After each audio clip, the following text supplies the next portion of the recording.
Over 2 million filing for unemployment last week. Numbers about to get a lot worse. We'll talk about that and also what's going on here in New York City on the front lines of the fight against coronavirus. We've got that and the political fight on Capitol Hill over this stimulus package coming up on the Buck Sexton Show. I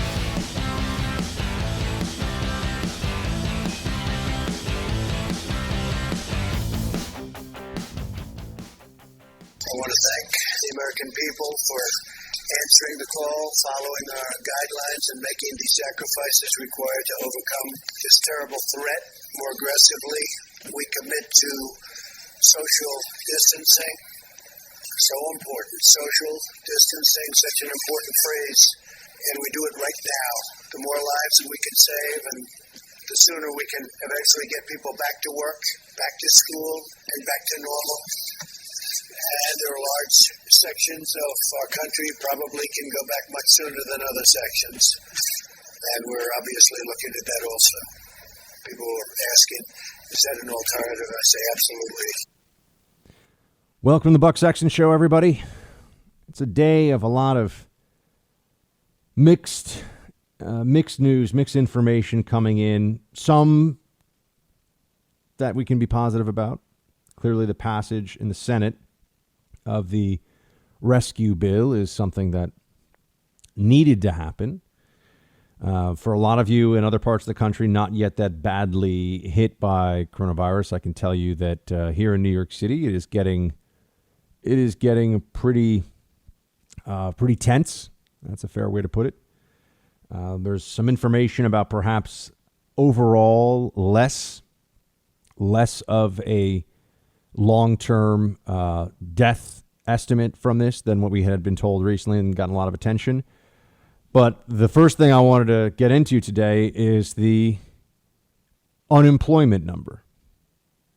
The unemployment number at, the newly filing for unemployment at 3.2 million people. So this is just a portion, and I think it's important that we all understand this. This is a portion of all those who not only are going to be unemployed in the next couple of weeks, because those numbers will also surge. We're just seeing a little bit of this, going to see those numbers get even bigger. We are also not even seeing how big they are so far because there are a lot of people who are either part-time workers or gig workers or don't know how to file or are unable to file for unemployment because the queues are so long, because there are so many people filing for unemployment. Look, my friends, we are in a fight. We are in a war. We're in a struggle. And it's not just against the virus. We're in a fight for the future of this country, a very real one. So we all need to somehow come to terms with that. And that's where we are right now. I'm an optimist, and no matter what, the rallying cry of this show is shields high, and that is how we will approach all of this. I do think we will be through this at a point sooner than many of us are anticipating, at least many of the catastrophists are anticipating, but we got a ways to go. So this unemployment number is concerning, and it's finally giving some people the opportunity, I think, to say, okay, now do we get to take seriously the damage that's being done to the economy? Now do we get to have a conversation about what are acceptable risks to take in order to get more people back to work? And I really do resent the crap out of it when I have leftists, especially that come after me, saying, I'm in the middle of New York City, in Midtown Manhattan, and if going back to work actually happens, I'll be on the subway 4 times a day. So I'm in about as high a concern category for transmission in terms of somebody who might get this as you'd find pretty much anywhere. But I understand that there's also going to have to be for those who are not. I'm not talking about people that are vulnerable population. I'm not talking about people with pre-existing health conditions that would make the disease fight harder. I'm talking about the rest of us who have pretty good odds, if we do get this, of beating it. And that doesn't mean we're trying to get it, obviously. It just means that we're willing to take the risk, because the risk, the systemic risk to the rest of the economy is horrific. And we keep thinking that the government is able to just, and I shouldn't say we think, this is really where the argument is right now. The government is going to be able to just make it all better. If only we had Joe Biden in charge. I mean, in a sense, I'm happy that the candidate that the Democrats are having to rally behind now is Joe Biden, because it's so laughable and so deeply unserious that he would somehow wave a magic wand and this would get a lot better than what Trump is doing is flatly absurd. And these people are deranged with hatred of Trump and his supporters, and they're willing to believe anything as long as it happens to coincide with a pathway that brings them back into power. Whatever they have to believe. Joe Biden's great. Brilliant. Nobody's wanted him to be president for the last 30 years, including Democrats. But now they've got nothing left. They got nothing. They got nobody on the bench that they can put forward. And so they're going to tell us, oh, yeah, no, he's actually been great this whole time. You know, this is like those teen movies where the kind of quiet, sensitive, slightly artistic guy, you know, gets the prom queen in the end. And, I didn't even know you were here. We were just friends all this time, right? I mean, that's kind of what they're doing with Joe Biden. Oh, sure, he's going to be great. These are serious times. They are concerning times. This is a period that none of us were anticipating. None of us really could foresee this. And people that are pretending they did are just full of it. I mean, that's just nonsense. It's not true. And we are really about to hit the full breadth and scope of this thing in the next couple of weeks. And those are going to be tough days. It's going to be a difficult thing as you see not just the coverage of the body count. We have 250 dead in the United States in the last 24 hours. Overall, the U.S. has had 1,046 coronavirus deaths. And a metric that people are going to look at is, all right, once we hit what is believed to be a peak in New York, and if we were to extrapolate that out for the next 3 months, are we facing a much higher death toll than we do with the overall numbers you see from seasonal flu? A lot of this is about trying to crunch the numbers to make calculations about the future, to try to come together.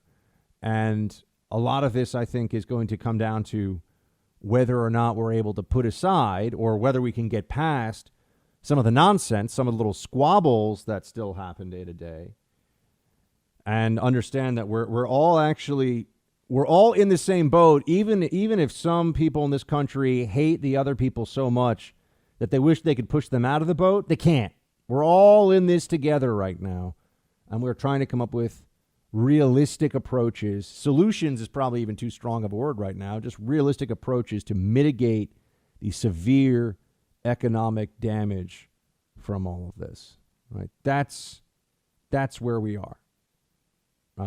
As well as solutions to mitigate the spread of this virus that, you know, is the pandemic that all of us were hoping it would not be. I mean, it's a question of degree now, whether it is in fact a pandemic at all. So, you know, if I sound at all today like I'm having a tough one, I mean, I think the country's having a tough one. And those of you that are in places that are barely touched by this, and I know there are many of you, I don't say this lightly at all. This is going to be a problem all over the country for everybody.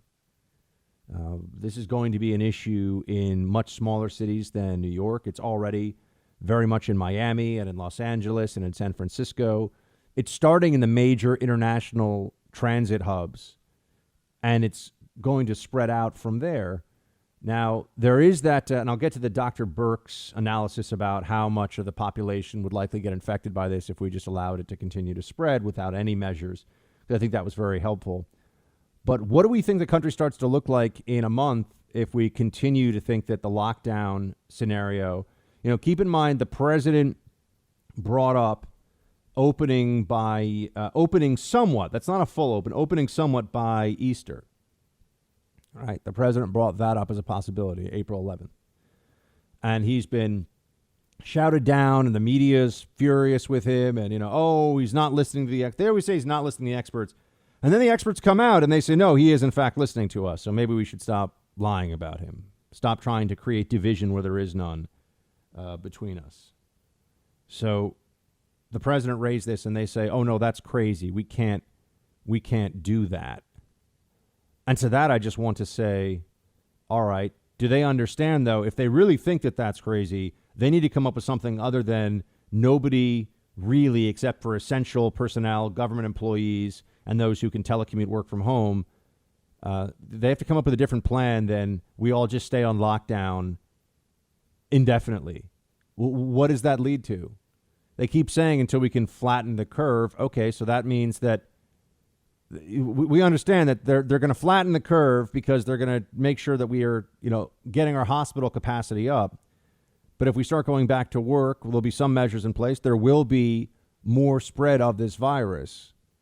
It's not going to go away entirely. So are the calculations we're making playing into the sense people have, because they're scared, understandably, that if only we wait this thing out for a month or two, then we won't have to worry anymore? No, this is going to be with us. This is going to be a disease that we have to keep in mind and have to take precautions against, certainly throughout this year. There's going to be a second wave, and I'm not trying to, I know we got enough right now. It's going to be a second wave in the fall. They already know that. So we're not going, this is about getting us in a better position for the fight, but we're going to have to fight. And part of that is going to be going back to work at some point relatively soon. And the people who freak out about that and say that you're trying to kill grandma are going to have to explain what they think the country looks like with 5 million unemployed, 15 million unemployed, 30 million unemployed, because that is a certainty. This is not just like a guess. If the economy stays shut down, that is where we are heading. Just up and up and up in the unemployment ranks. I'm not saying that my numbers are accurate. I'm just guessing. I just know the numbers are going up, and they're going to keep going up. They're not going to go down. So we need to start thinking about what that plan is going to look like. And we also need to understand that this is going to spread much further across the country than it currently has, and there will be a lot more people who get infected. I'm praying with every fiber of my being that this azithromycin chloroquine treatment can bring down the mortality rate substantially. It's obviously not, from what we've seen so far, some miracle cure where you take it, you're good in a day. But if it is just even substantially useful, I mean, if it could lessen the recovery time that people have, that would be, in and of itself, that would be a major victory. But I'm right here, right now, in the center of this. I am at ground zero. I mean, New York is ground zero once again. I'm right here. There's people. I was going to say people walking around terrified. There aren't that many people walking around. This is the most shut down this city has ever been, beyond maybe a day or two of preparation for a major storm. But, that's a whole, a storm will pass. This is with us. This is a new normal. This is a new reality. And so the more we can come to grips with that, I think, and not give in to panic and fear and a lot of the fear mongering that's going on. People are exploiting fear for their own purposes. We saw that with Nancy Pelosi. We see that with many of the Democrats. Notice how the Democrats are never running around saying, hey, Republicans, you need to be more calm about this. Why do you think that is? Hey, Republicans, stop scaring people. How has this turned into a partisan issue when everybody wants it to go away? Everyone wants us to get better as soon as possible with as little loss of life and as little suffering. Just even having this, being in the hospital for 2 or 3 weeks, nobody wants anybody to go through that.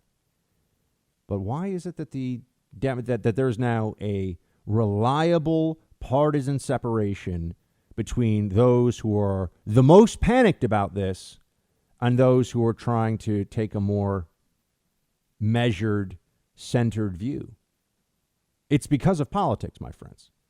I don't have any, I look around, I find a Democrat politician, a Republican politician. I'm sure they both love their grandmothers or, love their family members, depending. Also looking at the age ranges here. I mean, obviously, I know that the older folks, we keep saying grandma and grandpa, but a lot of people in Congress are of the age where they're in the danger range for this virus. I think that they love their families equally. I just think the Democrats tend to find themselves pushing the more fear-mongering side of the argument, because right now the anything that is bad and scary and damaging is inherently hurtful to the administration. I really wish that this was not the way that this has gone. I wish that it was that moment when we all finally just understood there are more important things than, Nancy Pelosi getting Planned Parenthood funding, which she doesn't apparently think that, that was so important that they had to slow this whole thing down of getting aid to people. But we're not there. So we're going to have a fight on our hands here, a fight against fear, a fight against irrationality, and a fight against dishonest partisanship that is not going to stop just because we're in the midst of a crisis. But team, as always, I ask you to just rally with me here on the show. Join me in this psychological battle we're waging as well. And I assure you we will be victorious.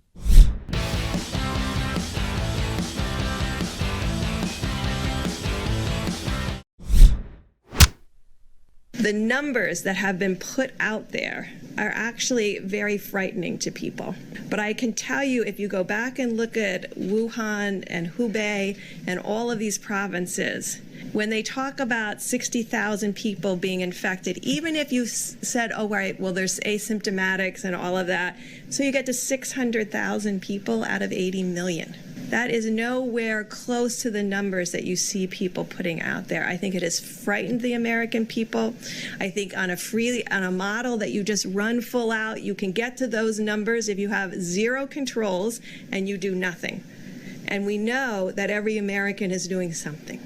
And so I think what our job right now is to carefully detail on a hospital by hospital, state by state, county by county, to outline what the infrastructure needs are and ensure that we're meeting them, both from the stockpile and from the generosity and movement of the American people and other hospitals.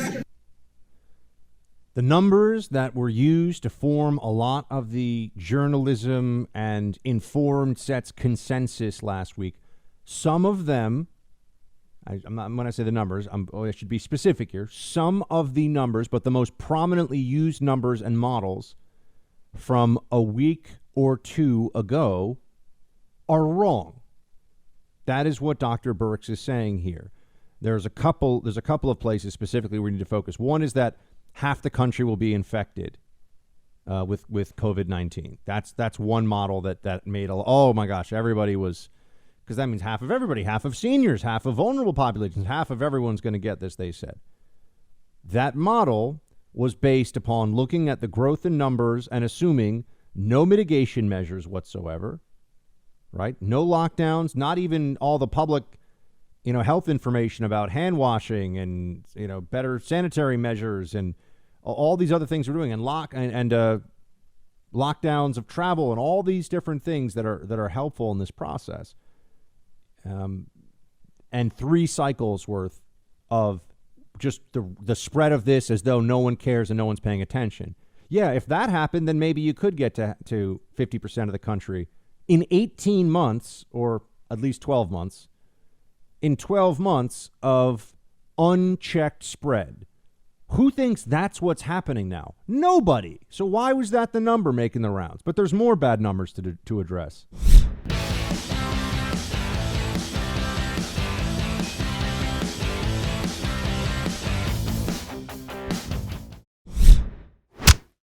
Dr. Ashish Shah, who is the head of Harvard's Global Health Institute, says that the key to getting this economy open as soon as possible is to test everyone who needs testing so we can quarantine all infected individuals and allow everyone else to go back to work immediately. Would you subscribe to that strategy? No, but we have tested more than anybody. I saw him. And if not, how many deaths are acceptable? Yeah. How many? None. Okay. How many deaths are acceptable to me? None. Okay, none, if that's your question. Look, I saw him. I saw his statement. We have tested by far more than anybody. We're testing more than anybody right now. There's nobody even close. And our tests are the best tests. They're the most accurate tests. But if you're saying we're going to test 350 million people, I watched his statement. I disagree with it. We can go to certain states. I could name them now, but I'm not going to do that. But we can go to certain states right now that have virtually no problem or a very small problem. We don't have to test the entire state in the Middle West or wherever they may be. Notice the way that the reporter here does exactly what you've been seeing from the left and from the Democrat activists and social media blue check journo brigades, the hive mind of the progressives in this country online. Notice the framing of this here, that if you send people back to work, you're sending some people to die. How many deaths is acceptable to you, sir? Look, I got caught in this early in the week when I was just saying at some point we will, I'm speaking in reality. I'm speaking the truth. At some point we are going to have to, and everyone kind of knows this, start sending some, not all, people back to work, and that will come with some elevated risk of infection. Standing around and saying how many deaths is acceptable is absolutely disgusting. It's stupid. It's childish. No one wants anyone to die. But what is the alternative? Lockdown for 6 months? Lockdown for 12 months? What do you think the country looks like then? Nobody will say this. They just want to play little childish virtue signaling games. Nobody will tell the truth about this on the left right now because they have two things going for them. Catastrophe, fear. Well, I'm going to say three things now. Catastrophe, fear, and destroying the Trump administration. All of these things they can exploit at once. This is what's going on. People are frightened, so they'll listen to all the fear mongering. And the more frightened they are, the more capable the media is of convincing them that Trump has done they thought, I'll get to this, they're actually wrong because the polls show people think Trump is doing a pretty good job. But this is where we are now. That's the media. I mean, the media is asking the president how many deaths are acceptable. Would you ask? I mean, just think about this in another context. Would you stand up there and ask the commander in chief, you've just ordered soldiers into action, how many of their deaths are acceptable to you? Well, I mean, we don't want any soldiers to die, but we've, as commander in chief, if the commander has actually made that decision to send them into battle, of course there is a risk, and all the warriors, and God bless you and thank you, who listen to this show know exactly what I'm talking about. They understand there's a risk, right? I was sat down by the guy who ran my office in the CIA the first time I went to Iraq, and he's like, look, it's unlikely, you're going to be doing analysis work. Maybe, you'll get outside the wire here and there, but he says, I just want you to know, and I would feel badly if I hadn't told you this, if I have to be the one who calls your parents, because he was going to be the one who would. You could die doing this. There's a not insignificant possibility of you being severely injured or dying doing this, and I just need to tell you that. And I said, all right, well, this is what I signed up for, right? And it was a much lesser risk than a lot of you who are out there door kicking and patrolling the streets, a fraction of the risk. But it still was necessary to tell me you could die. Now, why play this game as though it's a gotcha? How many deaths, President Trump, are acceptable to you? 0 deaths are acceptable. How many lives ruined? How many millions and millions of American families dragged into destitution and despair because we think that it's better to do just a total lockdown as though we are facing a zombie pandemic that is destroying the world. We are not. That's not happening. This is why Trump is saying, let's not let the cure be worse than the disease. This is why Dr. Ioannidis, Ioannidis, I'm sorry, I don't know how to pronounce his name, but close enough. The smart guy at Stanford Medical School, that guy. This is why he's saying we don't want to be the elephant that in trying to escape the angry house cat that's scratching it falls off a cliff. That's all that people like me are trying to establish here. Because the amount of fear propaganda out there, I guess, nobody should go outside. Nobody should do anything. And why should people who are in the public health field? I mean, oh my gosh, I know that they're frightened with understandable reasoning here. But why would they even go and do their jobs if we're all just going to get this anyway? Right? I mean, why would they even continue to show up for work if the world is actually ending? I mean, the amount of anxiety and panic that is being induced right now is counterproductive across the board.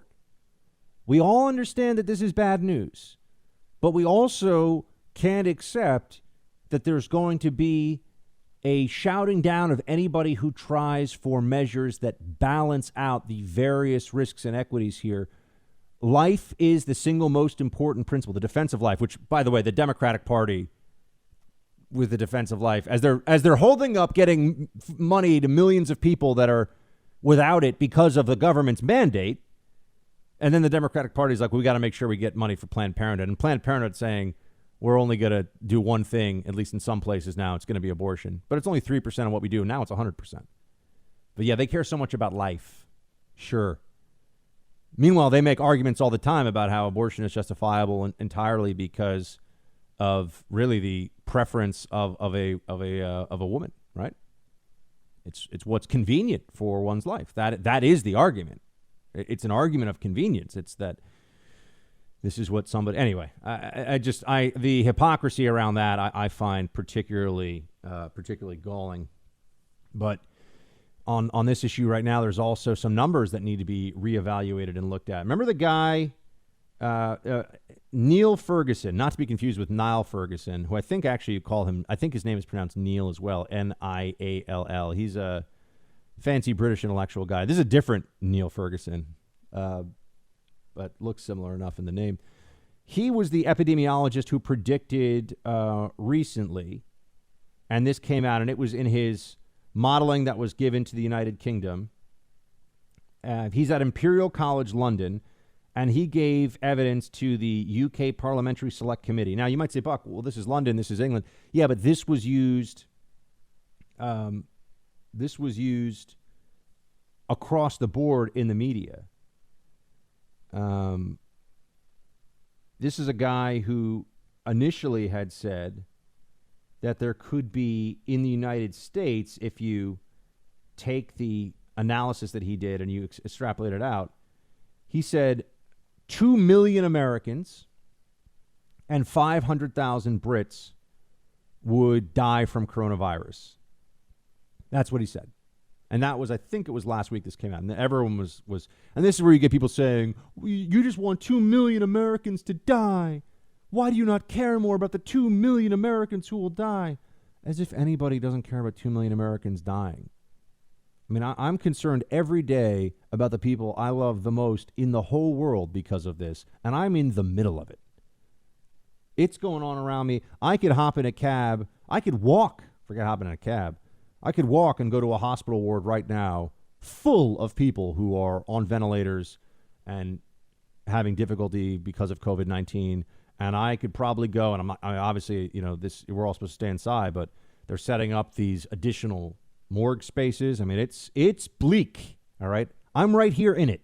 So when the blue check journos who are, out in Long Island or, sheltering in place in Park Slope, Brooklyn or whatever, and they're telling me, oh, you don't understand. I'm like, I understand this as much as any of you. I'm right in the middle of it too. 2 million Americans dead from this? 500,000 Brits? That's what this guy was saying? Well, he just did a reevaluation based on new numbers. Do you know what he thinks is likely in the UK? 20,000.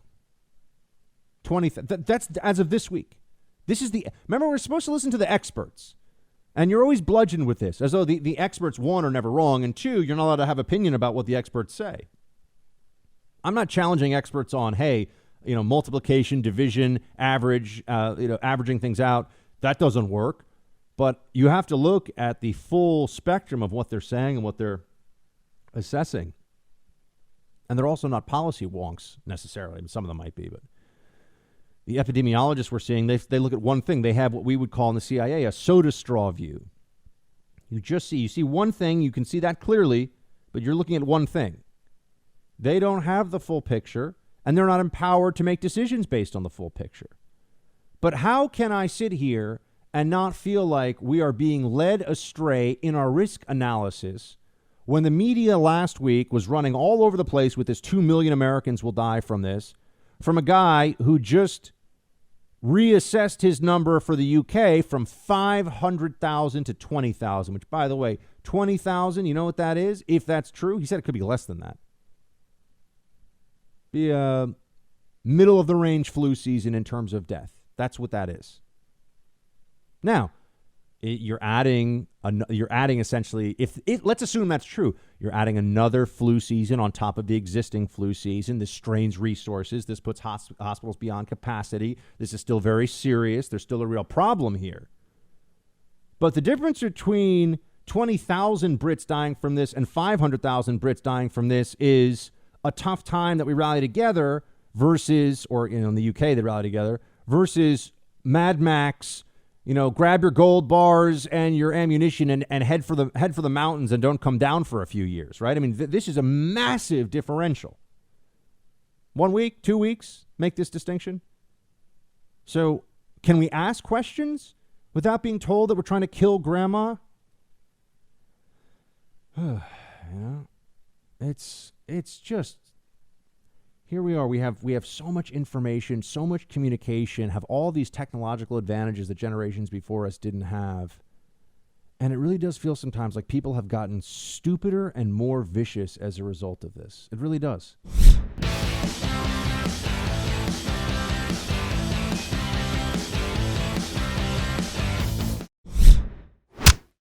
It's going to be with us for months. Probably more than half of all New Yorkers will be infected with this disease. Thank God for the vast majority. It will be a very limited, mild experience, but for a lot of other people, it's going to be really tough, and we're going to lose some people. And our job is to make sure that we save every single New Yorker we can. We're all going to have to work together to do it, every one of us. Has half of any city yet, including Wuhan, I mean, has any city reached a 50% transmission of this disease? Why is Bill de Blasio? I mean, Bill de Blasio is the worst. He really is. And you know that I've been fair-minded as I can be in my assessments over where this is with regard to over how Cuomo's doing and Gavin Newsom. I think Garcetti, the mayor in LA, is a little bit worse, but Gavin Newsom has, look, I don't agree with everything, but the guy's approaching it with seriousness. He's not playing stupid partisan games. Usually, he's absolutely horrifying as a governor, but right now, there are more important things going on, right? It's a little bit like there are certain things where you feel like we're all Americans, we're all on the same team, we all get it, And I still remember, this was a moment for me where, and I don't know if, it's just the truth. Some of you may or may not think that I'm remembering things the way they really happen. I I was not just happy that we got bin Laden as a New Yorker, as an American.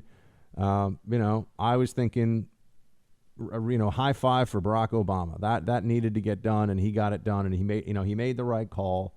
And we could talk at length about whether it was a gutsy call or it was an obvious call. And the SEALs, the ones who actually did the hard work there. Thank you very much. But that was like we're all American first. And that was one of those days. It was just one moment in time, but I was like, good job, Obama. That was pretty great. Well done. You'd think that when all of us are facing a pandemic disease, that would be the mentality that people would have, which is that things that are good, we say are good. Things that aren't going well or that are bad, we can just be honest about that. But the amount of nonsense, partisan crap that's going on right now, it's just mind-blowing. I mean, this country could actually be invaded by a foreign power. I really mean this. I mean, if North Korea sent its land army, and I know this is like the Red Dawn remake or whatever, but if North Korea sent its land army and it landed in California, there would be reporters at the Los Angeles Times, I think, who'd be like, this is because of Trump's provocations. They really would.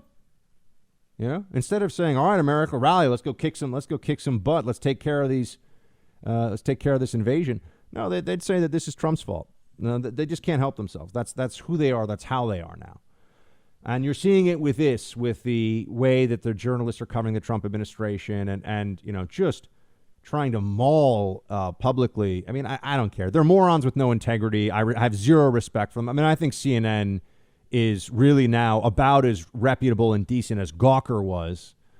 So, they're idiots, and I don't care, except for how they're able to still influence other people's opinions in a way that's damaging and problematic. Their opinions do not matter to me. And in fact, I think I wear their contempt like a badge of honor. But here we are, 3.2 million people asking or, filing for unemployment. 3.2 million people.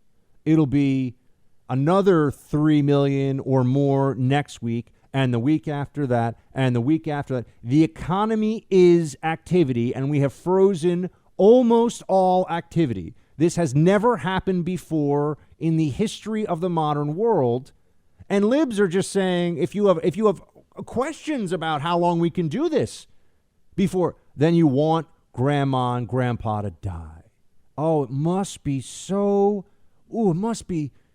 gratifying to just virtue signal like this, to preen about how wonderful and thoughtful and decent and smart a person you are if you take this completely idiotic position. But it's all over the place now.